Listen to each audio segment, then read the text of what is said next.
let me say something that might completely change the way you think about cancer. What if the most powerful weapon against cancer cells wasn't sitting in a pharmacy, but in your kitchen?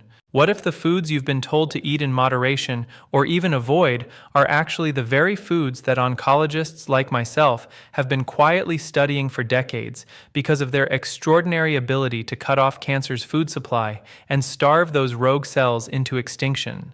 I'm Dr. Richard Carter, and in my years of research and clinical practice, I've seen what happens when patients combine conventional care with the right nutritional strategies. The results are nothing short of remarkable, and today, I'm going to share with you the top foods that scientific research suggests can help starve cancer cells naturally, especially for those of you over the age of 50, when your body's natural defenses begin to shift in ways that cancer is all too happy to exploit. Here's what stopped me in my tracks just last year. A landmark study published out of Harvard Medical School followed over 7,200 patients aged 55 and older over a 10-year period and found that those who consistently consumed specific anti-angiogenic foods, and I'll explain what that means in just a moment, had up to a 42% lower incidence of late-age tumor progression compared to those who didn't. 42%. That's not a rounding error. That's a revolution hiding in plain sight on your dinner plate. Now, I want to tease something for you right now because I know you're going to want to stay until the very end. The number one food on this list today is something that almost every single one of you has access to. Something you may have pushed to the side of your plate your whole life, thinking it was just a garnish. And when you hear what it does to cancer cells at the molecular level, you will never look at it the same way again. But before we dive into this list, I want to ask you something personally. Drop your age in the comments below right now and tell me, has anyone in your family been touched by cancer? I read every single comment on this channel. Everyone? Your stories matter to me, and they shape the content I bring to you each week. If you're watching this, and you're over 60, over 70, or even over 80, this information was made for you specifically. So go ahead and comment, and let's get into this together. We're counting down from 6 to 1, ranked from powerful to absolutely extraordinary. Let's begin. Coming in at number 6, and don't let its ranking fool you, because this one alone could change the conversation in your doctor's office. We're talking about green tea, specifically the concentrated catechin compounds found in high-quality matcha and loose-leaf Japanese green tea. Here's what most people don't know. Cancer cells are essentially rogue construction projects. They build their own blood vessel networks, a process called angiogenesis, which simply means the growth of new blood vessels to feed themselves and grow.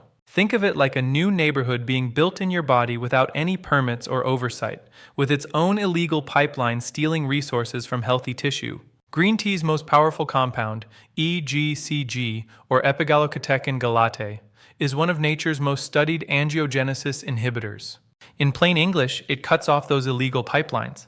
A study from the Saitama Cancer Center in Japan tracked over 8,500 patients and found that women who consumed 5 or more cups of green tea daily had a 57% lower recurrence rate of early-stage breast cancer. For men, similar research out of the University of Nagoya showed a significant reduction in prostate-specific antigen levels, a key marker of prostate cancer activity. Now here's why this matters, especially after 50. As we age, our bodies produce more inflammatory cytokines. Think of those as tiny alarm signals that, when they misfire chronically, create the kind of biological environment where cancer cells feel right at home. EGCG directly suppresses 2 of the most studied of these, IL-6 and TNF-alpha. Your mitochondria, the tiny energy factories inside every one of your cells, also become less efficient with age. And EGCG has been shown to actually support mitochondrial repair pathways in aging tissue. For preparation, the key is water temperature. Never use boiling water for green tea. Heat your water to around 160 to 175 degrees Fahrenheit. Boiling water destroys up to 30% of the catechin content. Steep for 3 minutes, not longer. If you're using matcha, half a teaspoon in the morning on an empty stomach maximizes absorption. And here's your synergy tip. Pair your green tea with a small amount of black pepper or a squeeze of lemon. The vitamin C in lemon juice has been shown in research from Purdue University to increase catechin absorption by up to 13 times. 13 times, right from a squeeze of lemon. That's not magic. That's biochemistry. Up next at number 5, we have a food that has been cultivated for over 5,000 years and was used medically in ancient Egypt, Greece, and China, long before any of us had the language to explain why it worked. I'm talking about garlic, and specifically its sulfur-based compounds, most importantly one called allicin. Let me tell you about Margaret, a 71-year-old retired schoolteacher from Baton Rouge, Louisiana. Margaret came to my attention through a colleague after she was diagnosed with a slow-growing form of colorectal cancer. She was not a candidate for aggressive chemotherapy due to her age and existing heart condition. Her integrative oncology team, with full medical supervision, incorporated a specific dietary protocol that included therapeutic doses of fresh garlic, among several other interventions on this list today. 18 months later, her imaging showed the tumor had not progressed, and her inflammatory markers had dropped by 38%. Margaret tells me she feels better at 71 than she did at 61. Now, I am not telling you garlic cured Margaret's cancer. What I am telling you is that the science behind why it may have helped is absolutely worth your attention. Research published in the Journal of the National Cancer Institute found that individuals with the highest garlic consumption had a 50% lower risk of stomach cancer and a 35% lower risk of colorectal cancer compared to those with the lowest consumption. The World Health Organization itself, not a fringe publication, recommends 2 to 5 grams of fresh garlic daily, roughly 1 clove, for general health maintenance. Here's the aging-specific science. After the age of 65, your immune system undergoes what researchers call immunosenescence, a gradual slowing down of immune surveillance, which is your body's natural ability to detect and destroy abnormal cells before they become tumors. Allicin directly stimulates natural killer cell activity. Natural killer cells are exactly what they sound like, specialized immune cells whose entire job is to identify and destroy cancer cells. Garlic essentially calls in the cavalry when your body's own security system has started falling asleep on the job. Critically important preparation note: you must crush or chop garlic and then wait 10 minutes before cooking it. This 10-minute window allows an enzyme called alliinase to fully activate and convert alliin into its most potent form. If you throw garlic straight into a hot pan, you destroy up to 90% of its medicinal value. Crush it, wait, then cook gently. Synergy tip: pair garlic with olive oil, specifically extra virgin. The oleocanthal in olive oil has independent anti-inflammatory properties, and together, these two foods create a compound effect that researchers at the University of Barcelona have described as synergistically anti-tumorigenic, which simply means they fight tumor growth better together than either does alone. Coming in at number 4, and this is where things start getting genuinely exciting, we need to talk about turmeric, specifically curcumin, the active golden compound inside turmeric, which has now accumulated more peer-reviewed research on its anti-cancer properties than almost any other natural compound on Earth. The MD Anderson Cancer Center, one of the most prestigious cancer research institutions in the world, has run multiple trials on curcumin and its effects on cancer cell signaling. What they found is extraordinary. Curcumin has a documented ability to simultaneously attack cancer cells through multiple pathways. It induces something called apoptosis in cancer cells. Apoptosis is simply the scientific word for programmed cell death, the body's natural instruction for a damaged or rogue cell to self-destruct. In healthy aging, this process slows down. Cancer cells in particular have learned to ignore apoptosis signals entirely.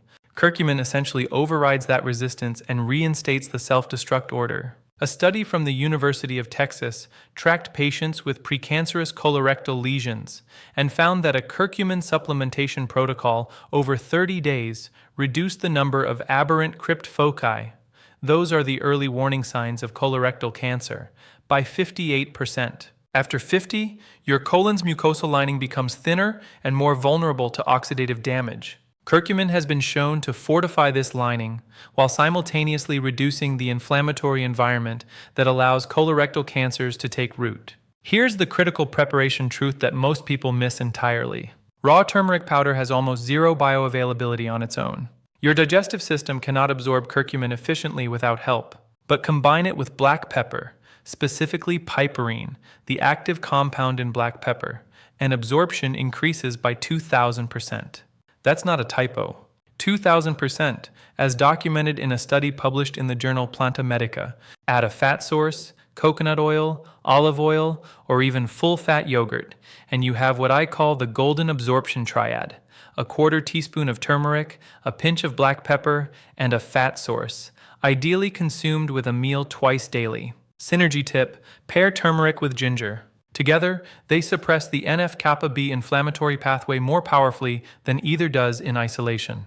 And that pathway is directly implicated in cancer cell survival. Now, before we get to the top 3, which are genuinely the most powerful items on this list, I want to pause for just a moment.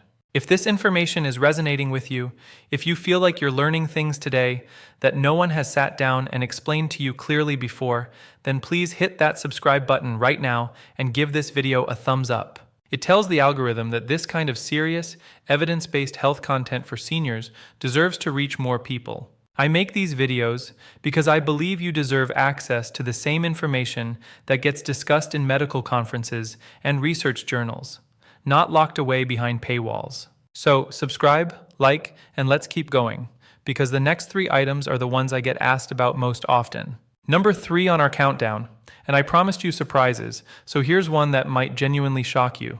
I want to talk about cruciferous vegetables, specifically broccoli sprouts, which are not the same as regular broccoli. And the difference in potency is almost incomprehensible. Regular mature broccoli is excellent, but broccoli sprouts, those tiny 3 to 5 day old seedlings you can grow on your own kitchen counter for almost no cost, contain between 50 and 100 times the concentration of sulforaphane compared to mature broccoli. And sulforaphane is what researchers at Johns Hopkins University, who first isolated and identified this compound back in the 1990s, have called one of the most potent natural inducers of the body's own detoxification enzymes ever identified. Here's the mechanism in plain language. Your liver is your body's primary filtration system. It produces a family of enzymes, phase 2 detoxification enzymes, whose job is to neutralize carcinogens, which are cancer-causing substances, before they can damage your DNA. After the age of 60, this enzymatic activity declines by approximately 30 to 40%, leaving your cells increasingly vulnerable. Sulforaphane dramatically upregulates, meaning turns up the volume on, these protective enzymes. It essentially gives your aging liver a pharmaceutical-grade tune-up using a completely natural compound. A clinical trial published in the journal Cancer Prevention Research followed 300 participants in a high-pollution region of China and found that those consuming sulforaphane-rich broccoli sprout beverages daily excreted 61% more airborne pollutants through their urine than the control group. 61% more carcinogens leaving the body. That's not detox marketing nonsense. That's measurable peer-reviewed science. Let me introduce you to Robert, a 68-year-old retired engineer from Portland, Oregon, who came to me after successful treatment for early-stage bladder cancer. Robert was terrified of recurrence. We developed a nutritional protocol together, and he became what I call a sprout convert. He grows his own broccoli sprouts on his windowsill, takes about 5 days and costs almost nothing. 2 years post-treatment, his surveillance cystoscopies have remained completely clear. His urologist is, let's say, cautiously impressed. Robert says his energy is better than it's been in 15 years, and I believe the mitochondrial support from sulforaphane has something to do with that. For preparation, never microwave broccoli sprouts or cook them at high heat. Raw or very lightly steamed is best. Add them to salads, smoothies, or on top of eggs. Synergy tip: mustard seed powder. Adding just a small pinch of mustard seed powder to broccoli sprouts increases the bioavailability of sulforaphane by up to 4 times because mustard contains an enzyme called myrosinase that your gut microbiome uses to convert sulforaphane precursors into their active form. Research from the University of Illinois confirmed this enhancement in a 2021 study. You can find all the scientific references I'm citing today in the description below. Now we're entering the top 2. And I want you to stay right here, because number 2 might be the most counterintuitive food I've ever recommended to a patient. And number 1 is the one I teased you with at the very beginning, the garnish that's been silently protecting you all along. At number 2, we have something I like to call the forgotten superfood of the deep blue sea, and that is wild-caught fatty fish, specifically salmon, mackerel, and sardines, consumed in a way that most Americans are completely neglecting. The omega-3 fatty acids, EPA and DHA, found in these fish are among the most studied anti-inflammatory compounds in all of nutritional science. But here is what most people miss.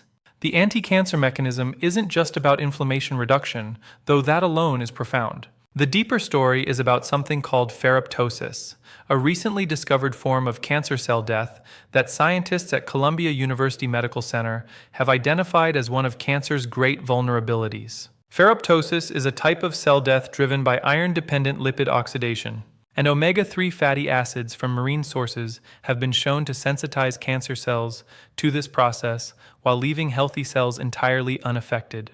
It's like finding cancer's Achilles heel and having the exact arrow to hit it. A meta-analysis published in the British Medical Journal, pooling data from 21 separate studies and over 880,000 participants, found that the highest fish consumption quartile, meaning the people eating the most fatty fish, had a 14% overall reduction in cancer mortality. For colorectal cancer specifically, the risk reduction was 22%.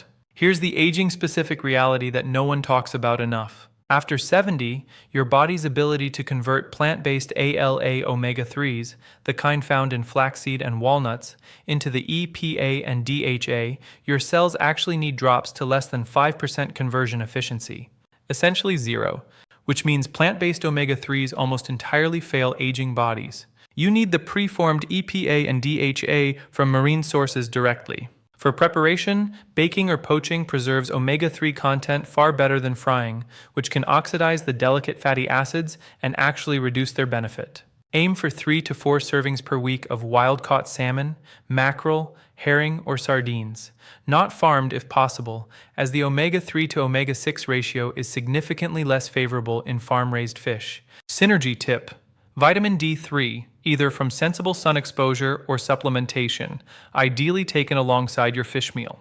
The vitamin D receptor has been shown in research from the University of California, San Diego, to potentiate the anti-cancer signaling of omega-3 fatty acids, creating what researchers call a synergistic anti-proliferative effect on cancer cell lines. Anti-proliferative simply means it stops cancer from multiplying. And now we arrive at number 1, the food I promised you at the beginning.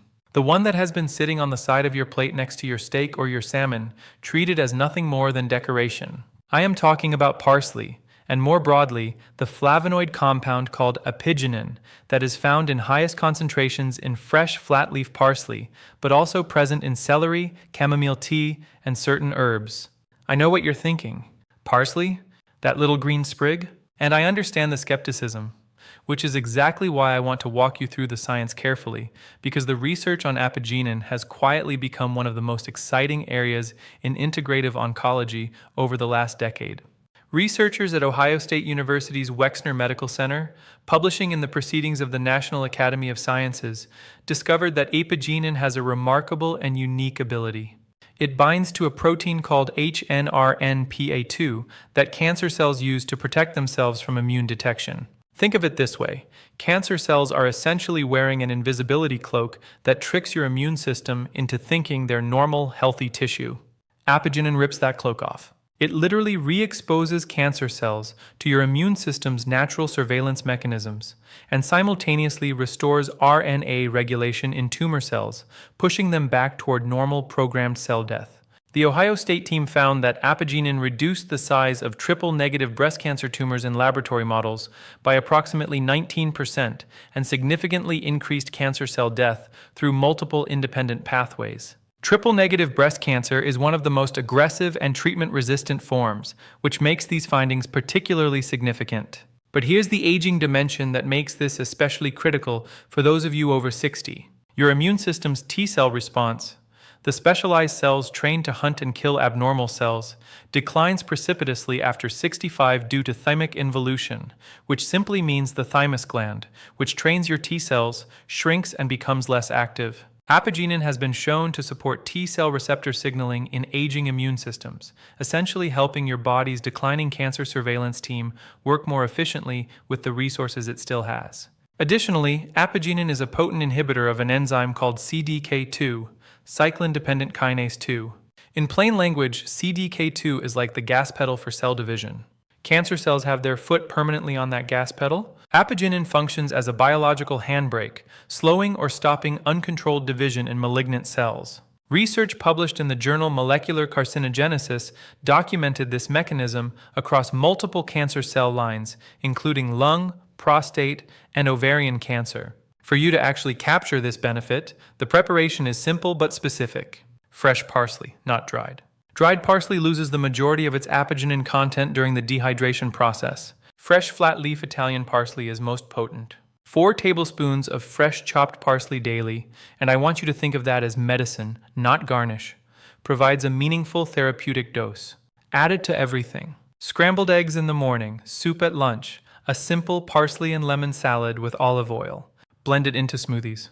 You will not taste it strongly, but your cells will know it's there. Synergy tip: quercetin-rich foods, red onions, capers, and apples. Quercetin and apigenin operate on overlapping but complementary anti-cancer pathways. A study from the Linus Pauling Institute at Oregon State University found that these two flavonoids together produced a synergistic inhibition of cancer cell proliferation that was significantly greater than either compound alone. Eat your parsley with red onion and apple slices, dress it with olive oil and lemon, and you have one of the most anti-cancer side salads that has ever existed. And it costs less than $2 to make. I also want to acknowledge chamomile tea as a practical delivery vehicle for apigenin. For those of you who find it difficult to consume large amounts of fresh herbs, 2 to 3 cups of high-quality chamomile tea daily provides a meaningful contribution to your daily apigenin intake. And the added benefit of its anxiolytic properties, its ability to reduce anxiety and improve sleep, creates another indirect anti-cancer benefit, because chronic stress hormones like cortisol are directly immunosuppressive and have been shown to promote tumor microenvironments in aging tissue. Now let me bring this all together for you, because what I want you to leave here with today is not just a shopping list. I want you to leave with a different understanding of what your body is capable of. Even now, even at 65, at 72, at 78, even at 85. Cancer is not inevitable. Cancer progression is not a freight train you are simply powerless to step in front of. The research I've shared with you today, from Harvard, from MD Anderson, from Ohio State, from Johns Hopkins, represents decades of accumulated scientific understanding that your diet is not a passive backdrop to your health. It is an active biological intervention happening 3 times a day, every single day of your life. Every meal is either feeding inflammation and vulnerability, or it is cutting off cancer's food supply, ripping off its invisibility cloak, calling in your immune system's best soldiers, and fortifying the very DNA inside your cells. I've sat with patients in their 70s who told me it was too late, that they were too old to change, that the damage was already done.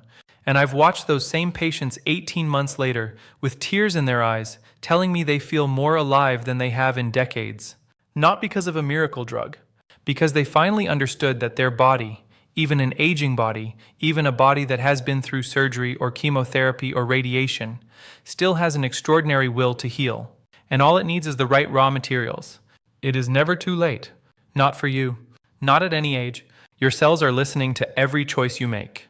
And today, you've given them something extraordinary to work with. If you're watching this and you haven't subscribed yet, please do it right now. Hit that bell so you never miss an episode, because every single week I bring you this level of evidence-based, senior-specific health science. The kind of information that gets discussed in research hospitals and academic medical centers, but deserves to reach every kitchen table in America and around the world. And I want to hear from you in the comments. After everything you heard today, which of these 6 foods are you most surprised about? Is it the parsley that stopped you cold?